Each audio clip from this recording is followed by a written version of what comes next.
Mazuma TV, what's going on, y'all? Shout out to Mazuma Nation. Shout out to the Mazuma Mob. We in the building as always, man. I hope everybody's having a blessed, beautiful, positive, productive day.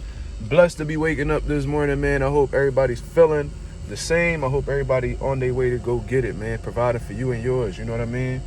On the road to 1K, man. We almost there, baby. We almost there. It's the channel growing every day. And I give that credit to the nation, to the mob for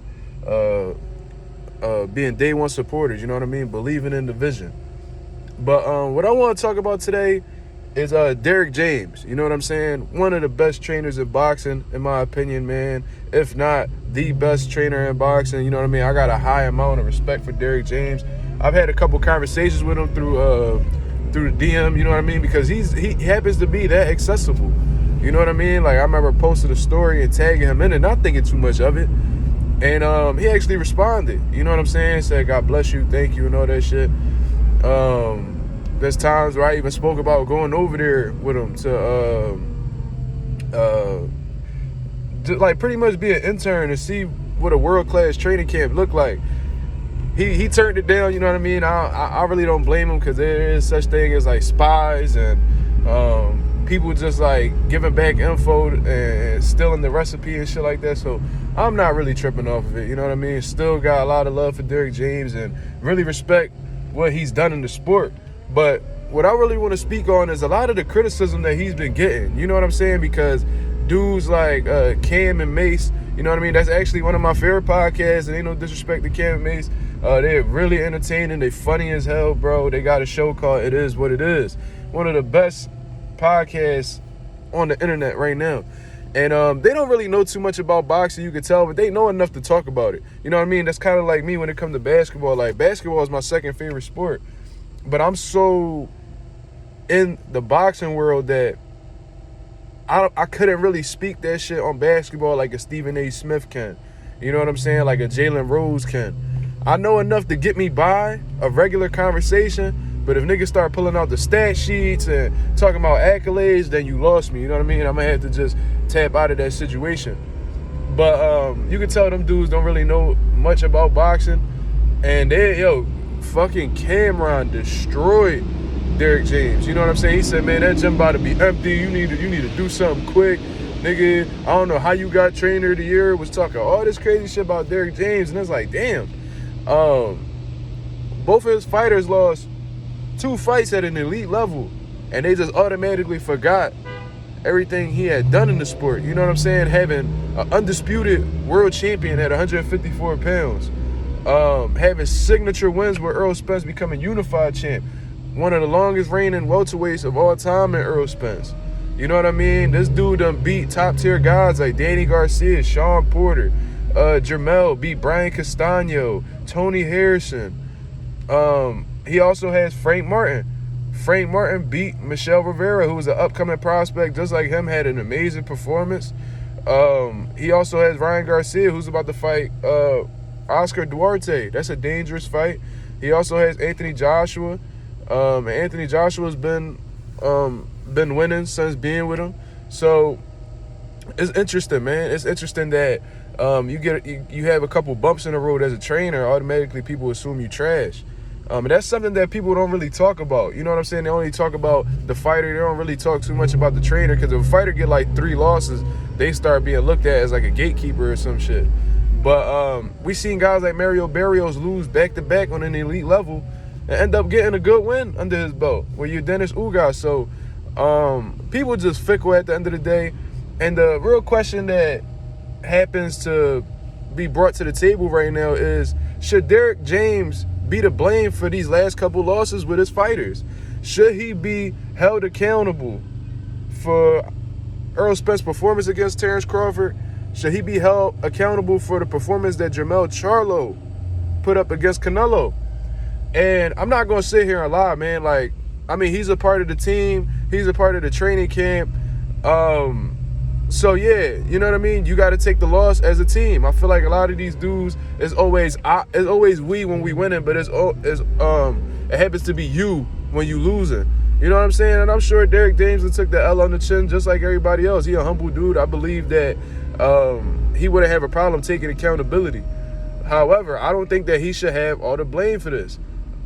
Listening to his corner instructions, it seems like he was giving Jermell the urgency, like, man, you gotta let your hands go, bro.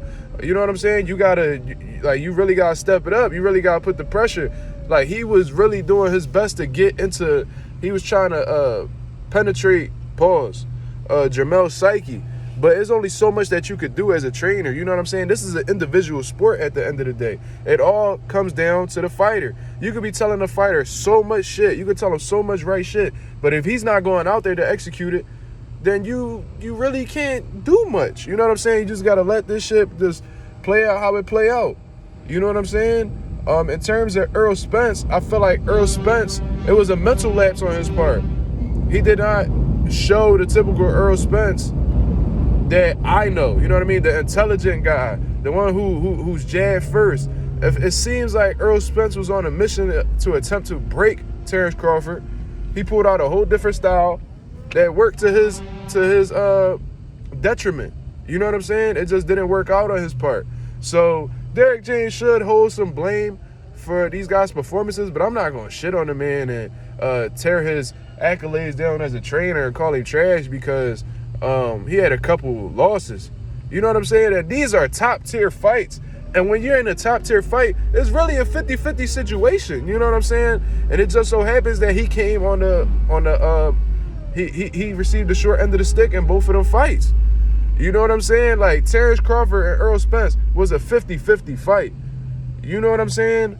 It come to find out later, stylistically, it just played out in Terrence Crawford's favor because Terrence Crawford does things just a little better than Earl Spence. And in some categories, he do stuff a lot better than Earl Spence. He happened to be the stronger fighter. He happened to be the faster fighter. He had the better timing. He was physically stronger, bigger puncher. All around the board, it just showed like he's just overall the smarter fighter. But we didn't know that until they got in there. But going into it, it was a 50-50 fight. Anything could have happened. People were split down the middle on who they thought was going to win. So you really can't blame Derrick James for taking that L. Maybe the fashion in which they lost could, you know what I'm saying? You could look at Derrick James a certain way, but it was still a close, tough fight going into it. And it could have went either way. Regarding Jermell Charlo and Canelo, did they have to take that fight? No. But, you know, Jermell obviously showed that he wants the big money fights. He want to check. And he had an uphill battle to climb, like I've said on my channel several times. He's the smaller man. He's in there with a way bigger guy who punches harder, who's fully acclimated at 168. Is his punch resistance going to be the same? It showed it wasn't because he got dropped for the first time in years. You know what I'm saying? He wasn't able to take that power. He went into survival mode.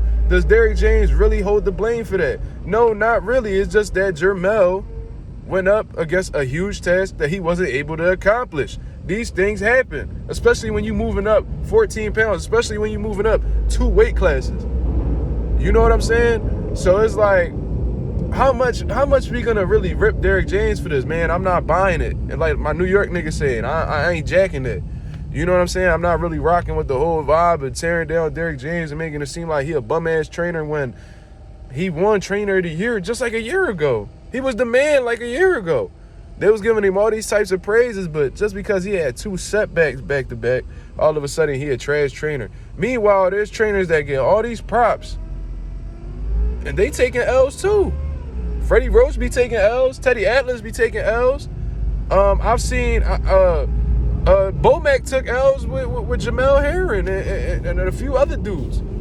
You know what I'm saying? Like, he done took L's before, bro. Like, these things happen as a trainer. If you're going into highly competitive fights, you're not going to come out victorious every time. I promise you that. I promise you that. So, that's just my take on the whole situation, man. I think they need to stop coming at Derrick James like that. I forgive Cam and Mason, though, because they really not hardcore boxing fans. They really don't know what they're talking about. But for the people that's really invested in the sport, man, come on, man. Y'all know better, man. This come with the game. This isn't how you say that? This is not an unnormal thing. These things happen, you know what I'm saying? And hopefully Derrick James learns from this and he becomes a better trainer from this. You know what I mean? Because I honestly believe in boxing that you learn more from the losses than the wins. You know what I'm saying? You can learn in the win, but you learn so much more valuable lessons coming off of a loss, coming off of a setback. You know what I'm saying? So that's just my take on the situation, man. I've been talking for a long time. Y'all let me know what y'all think about this situation. Should Derrick James hold the L? Should he not be blamed for all of this? Does it come down to the fighters at the end of the day because it is an individual sport? Y'all let me know in the comments below, man. This is Mazuma TV. Shout out to the nation. Shout out to the mob. I'm out of here, man. Peace.